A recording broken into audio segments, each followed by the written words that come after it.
First next ఇక ఇదో కథ.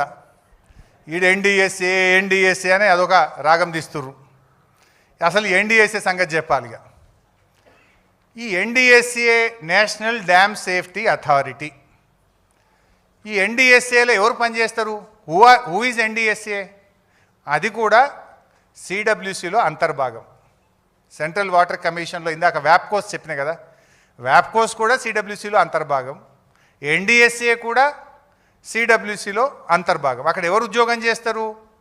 సిడబ్ల్యూసి ఇంజనీర్లనే వ్యాప్కోస్ ఎండీగా వేస్తుంటారు, సిడబ్ల్యూసి ఇంజనీర్లనే ఎన్డిఎస్ఏకి వేస్తుంటారు.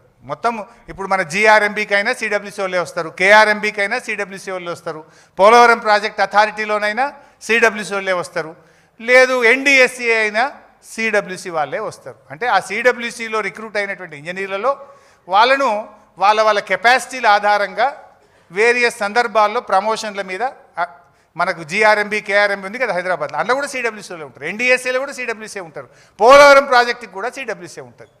ఇక now I will come to the point. ఏంది అసలు ఎన్డిఎస్ఏ కథ ఏంది? మరి ఎన్డిఎస్ఏ అనేది దేశం మొత్తానికి ఒకే నీతి ఉండాలనా, రాష్ట్రంకి ఒక నీతి ఉంటుందా? గోదావరి నది మీద మనం కట్టిన మేడిగడ్డలో 2 పియర్స్ కుంగిపోయినాయి. దానికి పిలవకుండానే రాష్ట్ర ప్రభుత్వం పిలిస్తే రావాలి. అప్పుడు అసెంబ్లీ ఎలక్షన్లకు నోటిఫికేషన్ వచ్చింది, కోడ్ ఆఫ్ కండక్ట్ ఉంది, మనం పిలవకుండానే వచ్చిండ్రు. 3 రోజుల్లో రిపోర్ట్ ఇచ్చిండ్రు. 3 రోజుల్లో అసెంబ్లీ ఎలక్షన్లు ఉన్నాయని చెప్పి 1 నవంబర్ అనుకుంటా, 30th నవంబర్ ఎలక్షన్ అయింది కదా, 1 నవంబర్ నాడు రిపోర్ట్ ఇచ్చిండ్రు. నామినేషన్లు పడుతుండే రిపోర్ట్ వచ్చింది 1 నవంబర్ నాడు. అంటే మీ ఉద్దేశం ఏంది? రాజకీయ దురుద్దేశం. అది కుంగిన 2 రోజులకే వచ్చిండ్రు, 3 రోజుల రిపోర్ట్ ఇచ్చిండ్రు. మరి నేను ఒక క్వశ్చన్ అడుగుతున్నా, అదే గోదావరి నది మీద పోలవరం ప్రాజెక్టు కూలింది కదా, దాదాపు 3,000 కోట్ల రూపాయలు నష్టం జరిగింది కదా, ఒక్కసారి కాదు పోలవరం 3 సార్లు కూలింది కదా, మరి దాని మీద ఈ రోజు వరకు ఎన్డిఎస్ఏ ఎందుకు పోదు? ఎన్డిఎస్ఏ ఎందుకు రిపోర్ట్ ఇయ్యదు? 5 ఏళ్ళైంది ఇప్పటికి పోలవరం కూలి, 5 సంవత్సరాలు పని ఆగిపోయింది అక్కడ. మరి ఇప్పుడు ఏమంటున్నారు మీరు? 2 పిల్లర్లు గుంగుతేనే కేసీఆర్ మీద చర్య తీసుకోవాలి, ఇరిగేషన్ మంత్రి మీద చర్య తీసుకోవాలంటున్నావు. మరి పోలవరం 3 సార్లు కూలితే పోలవరం కట్టిన కేంద్ర ప్రభుత్వ అధినేత ప్రధానమంత్రి మీద చర్య తీసుకుంటావా? ఎగ్జిక్యూట్ చేసిన రాష్ట్ర ముఖ్యమంత్రి ఆంధ్రప్రదేశ్ ముఖ్యమంత్రి మీద చర్య తీసుకుంటావా? ఎందుకో మాట్లాడరు అక్కడ. పోలవరం నేషనల్ ప్రాజెక్ట్, కడుతున్నది కేంద్ర ప్రభుత్వం. మరి పోలవరం కూలితే ప్రధానమంత్రి నైతిక బాధ్యత వహించాలనా? పోలవరం కూలితే ఎగ్జిక్యూటివ్ చేసిన రాష్ట్ర ప్రభుత్వం బాధ్యత వహించాలనా? అక్కడ ఎందుకో మాట్లాడరు. మరి ఇదే గోదావరి నది కిందికి మేడిగడ్డ మీద ఉంటుంది, కిందికి పోతే పోలవరం. మరి 3 సార్లు కూలింది, ఈడ కుంగినే 2 పిల్లర్లు. మరి ఆడికి ఎందుకో ఎన్డిఎస్ఏ పోదు, ఆడెందుకో రిపోర్ట్లు రావు, అక్కడెందుకో నైతిక బాధ్యత మాట్లాడరు. ఇదంతా రాజకీయ కుట్రతోని 2 పిల్లర్లు గుంగితే ఇంత కథ చేస్తారు. ఇక ఇంకా అసలు పాయింట్ చెప్పాలి. గమ్మత్ ఏంటంటే పోలవరం కూలినప్పుడు దానికి ఇంజనీర్ ఎవరు తెలుసా? ఎన్డిఎస్ఏ రిపోర్ట్ ఇచ్చిన చంద్రశేఖర్ అయ్యర్. ఆయన కట్టిందే కూలింది, ఆయన వచ్చి మనకు చెప్తారట్టుగా. ఇది ఏం పంచాయతీ, ఎక్కడి కథ ఇది? మీకు ఎన్డిఎస్ఏ చైర్మన్గా పనిచేసిన చంద్రశేఖర్ అయ్యర్ పోలవరం అథారిటీ చైర్మన్గా ఉంటూ నిర్మించిన డయాఫ్రేమ్ వాల్ కొట్టుకుపోయింది. అంటే పోలవరం ప్రాజెక్ట్ అథారిటీ అంటే ఏంటంటే దాంట్లో కేంద్ర ప్రభుత్వ ఇంజనీరు చైర్మన్గా ఉంటాడు, రాష్ట్ర ప్రభుత్వ ఇంజనీర్లు సభ్యులుగా ఉంటారు. అలా తెలంగాణ ప్రిన్సిపల్ సెక్రటరీ కూడా ఒక మెంబర్ ఉంటాడు, ఎందుకంటే మనకు ముంపు ఉంటుంది కనుక.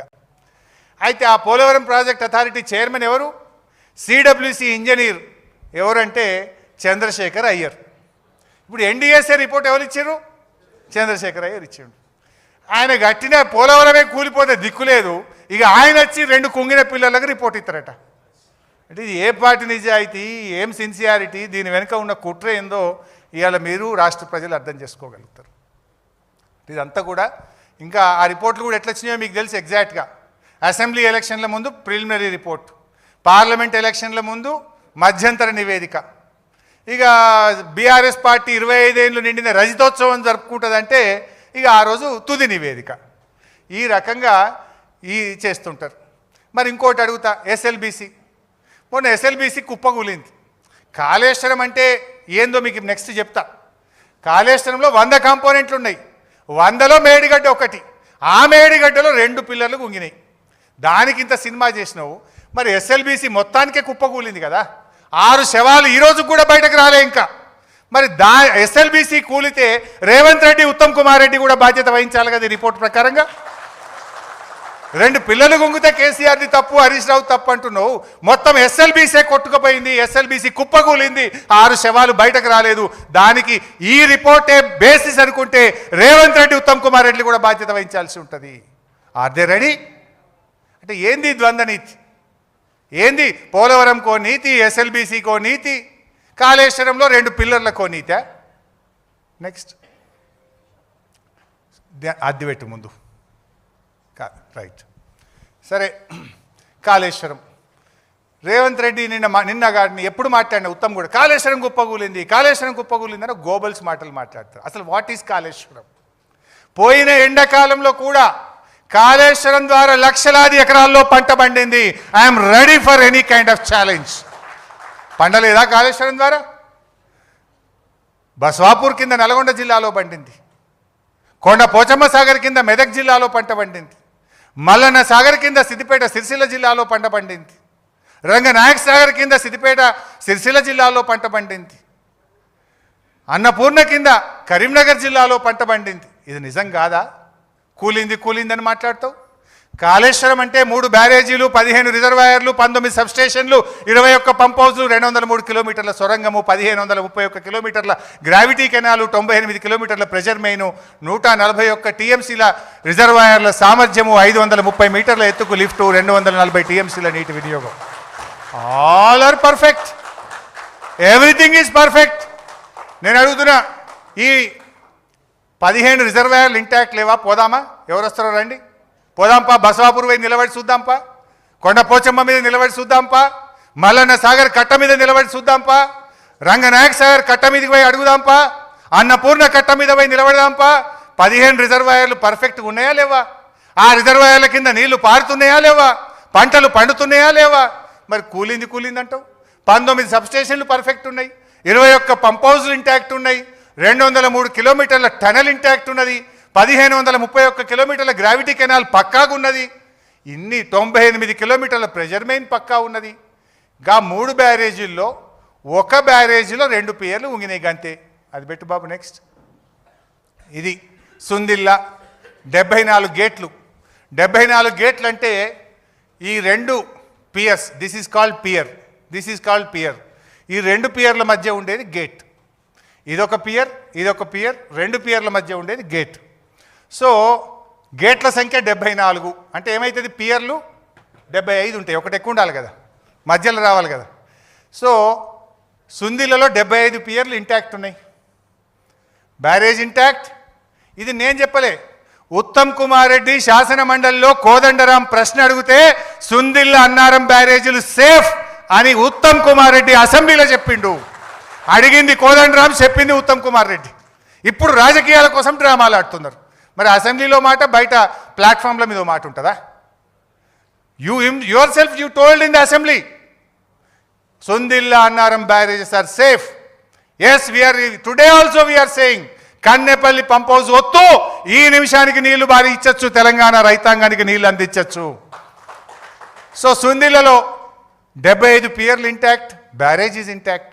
అన్నారం 65 గేట్లు అంటే 66 piers, 66 piers intact, barrage is intact.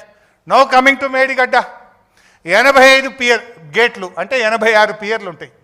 86 పియర్లలో కుంగినాయి ఎంత? 2. ఇక కాళేశ్వరం కూలిందంటే ఏమైనా మరి? ఇంతకుముందు చూపించినాయి కదా, 15 రిజర్వాయర్లు పక్కా ఉన్నాయి, 203 కిలోమీటర్ల టనల్ పక్కా ఉంది, 21 పంప్ హౌస్లు పక్కా ఉన్నాయి, సబ్స్టేషన్లు పక్కా ఉన్నాయి, 1531 కిలోమీటర్ల గ్రావిటీ కెనాల్ పక్కా ఉన్నది, అన్ని పక్కా ఉన్నాయి. 2 పియర్లు గుంగితే కాళేశ్వరం కూలింది అని దొంగ మాటలు దుష్ప్రచారం చేయడం కాదా? ఇది సమాజాన్ని తప్పుదో పట్టించడం కాదా? గా 2 పియర్లు రిపేర్ చేసి రైతాంగానికి నీళ్ళు ఇవ్వడం నీ ప్రాధాన్యతన్నా? ఎంతసేపు కేసీఆర్ మీదనో బీఆర్ఎస్ మీద బురద తల్లి రాజకీయ పబ్బం గడుపుకోవడం నీ యొక్క బాధ్యతనా నేను అడుగుతా ఉన్నా. నీ ప్రియారిటీ ఏంది అని నేను అడుగుతా ఉన్నా. సో దీన్ని బట్టి ఇంకా చాలా విషయాలు ఉన్నాయి కానీ I don't want to take much time.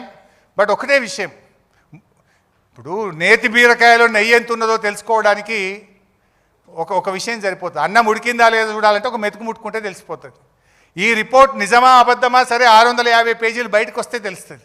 But నిన్న వాళ్ళు చెప్పిన దాని ప్రకారంగా అది నిజమే అనుకుంటే, నేను 3 ఆధారాలు కుండ బద్దలు కొట్టినట్టు చెప్పినా కదా, క్యాబినెట్ అప్రూవల్ లేదు అంటే ఉన్నది అని మూపోటు జవాబు ఇచ్చినాం. నిపుణుల కమిటీ పక్కకు పెట్టినరు అంటే ఆ నిపుణుల కమిటీ అఫిడవిట్ రూపములో కమిషన్కే సమాధానం చెప్పింది మా రిపోర్టు మీదనే ప్రభుత్వం నిర్ణయం తీసుకున్నది అని. ఇక నీళ్లు లేవు అని ఉమాభారతి లెటర్ చూపిస్తే ఆ లెటర్లోనే 3వ పేజీల ఆమెనే చెప్పింది నీళ్లు లేవు అని చెప్పి, అది కూడా బయట పెట్టినా. ఇప్పుడు ఎక్కడ నిజాయితీ ఉంది, ఎవరిది నిజాయితీ అని నేను మాట్లాడుతాను. మీదంతా కూడా రాజకీయ పబ్బం గడుపుకునే ప్రయత్నం. కేసీఆర్దేమో తపన, తన్లాట, ఆర్తి, నా ప్రజలకు నా రైతులకు నీళ్లు రావాలనే తన్లాట. ఈరోజు కూడా చెప్తున్నాం, నువ్వు చేస్తే నీకే గౌరవం, నువ్వు చేయకపోయినా మళ్ళీ వచ్చేది బీఆర్ఎస్ ప్రభుత్వమే. ఖచ్చితంగా 2 పిల్లర్లను మరమ్మతు చేస్తాం, రైతాంగానికి నీళ్ళు ఇచ్చి తీర్థమని చెప్పి నేను మీకు మనవి చేస్తా ఉన్నా. ఇప్పుడే ఒక మెసేజ్ ఇస్తుండ్రు, కరెంట్ కట్ చేస్తున్నట్ట నా పీపీటీ చూడొద్దని జిల్లాలలో. సరే, ఫోన్లలో చూస్తున్నట్ట కరెంట్ కట్ చేస్తే. సరే, అది వాళ్ళ విజ్ఞత. ఏదో అంటారు చూడండి, దాన్ని పెట్టి అరిచేతిని అడ్డం పెట్టి ఆపలేరు అన్నట్టు నిజాలను ఎప్పుడు కూడా ఆపలేరు. సరే, ఒక సామెత ఉంటుంది, నిజం గడప దాటక ముందే అబద్ధం ఊరంతా చుట్టేస్తుంది అన్నట్టు. ఇవాళ మీరు గోబల్స్ ప్రచారం చేసి మా మీద దుష్ప్రచారం చేసిండ్రు. ఎప్పటికైనా అంతిమంగా నిలబడేది న్యాయం, గెలిచేది ధర్మం. ఖచ్చితంగా మళ్ళీ బీఆర్ఎస్ వస్తుంది.